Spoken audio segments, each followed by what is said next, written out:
सपने बड़े चंचल होते हैं, बंद आंखों से दिखते हैं फिर ओझल हो जाते हैं। पर कुछ लोग ऐसे होते हैं जो सपनों को कैद कर लेते हैं। वो अपने सपनों को हरदम जीते हैं, क्योंकि उनके सपने खो जाने के लिए नहीं, सच हो जाने के लिए होते हैं। ये भी ऐसे ही लोगों की कहानी है जिन्होंने सपने देखे, बड़े सपने, सपने मुश्किलों के दौर से आजाद हो जाने के, सपने संसार की हर शय को पाने के, सपने हर दम मुस्कुराने के। और अपने सपनों को साकार करने के लिए उन्होंने उसे चुना जिसने उनके लिए खुली आंखों से दिखने वाला सपना बुना। आइए अब आपको बड़े बड़े सपनों को सच कर दिखाने वालों की दास्तां सुनाते हैं। देखिए खुद उनकी जुबानी उनकी ये अद्भुत किंतु सत्य कहानी। वो बहुत सारी लिमिटेशन, सिर पे घूंघट था, मुझे एक भाषा सिर्फ हिंदी आती थी।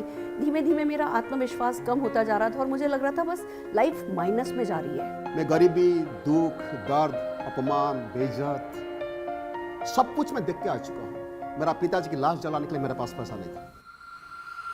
जॉब के साथ इतनी सेटिस्फैक्शन नहीं थी क्योंकि बहुत कम time I was able to spend at home. कि 2 टाइम खाने का भी चैलेंजेस होता है, उस पोजीशन के अंदर मेरी लाइफ चल रही थी। बहुत सारे बिजनेसेस ट्राई किए, होम अप्लायंसेस का बिजनेस किया अपने फादर के साथ, गारमेंट्स का बिजनेस किया, गारमेंट्स मैन्युफैक्चरिंग का बिजनेस किया।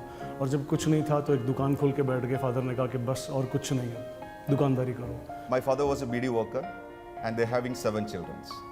Then of course you can understand the limitations of my dreams. बहुत पैसे थे हमारे घर में, गाड़ियाँ थी, बंगलो थे, लेकिन मेरे पास मेरी अपनी इंडिपेंडेंस नहीं थी, अपनी आज़ादी नहीं थी अपने सपनों को जीने की। लगभग 22 लाख की नुकसानी करके बैठा था, खाने के वांदे थे एक्चुअली। और उसी वक्त मेरी लाइफ में मैं समझता था कि this is not our cup of T.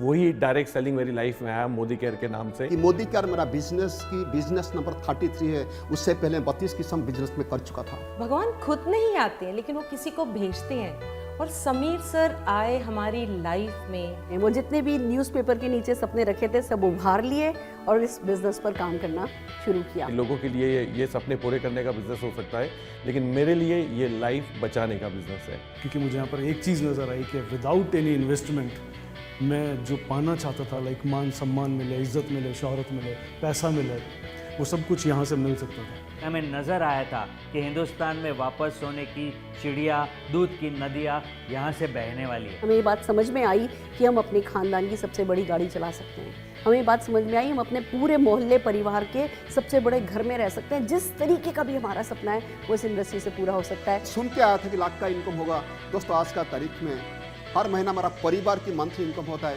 30 to 40 lakh rupees. A son of BD worker, now he's paying around 4 to 5 lakhs as GST every month.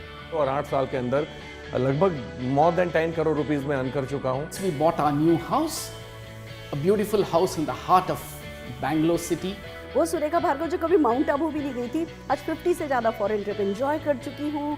बड़ी बड़ी गाड़ियाँ, 3 मर्सिडीज खरीद चुकी हूँ, बेटे को एक वॉल्वो गिफ्ट कर चुकी हूँ। Now I have just bought my brand new range rover villa. इस बात की खुशी है कि मैं हमेशा मेरे पेरेंट्स के साथ और बच्चे के साथ समय बिता पाया हूँ। I am living a great life. लेकिन उससे भी बड़ी बात क्या है ना, मुझे मौका मिला बहुत सारे लोग की जिंदगी को टच करने का। In my team now, we have created more than 60 millionaires. That means those people are earning around 1 to 6 lakhs rupees every month.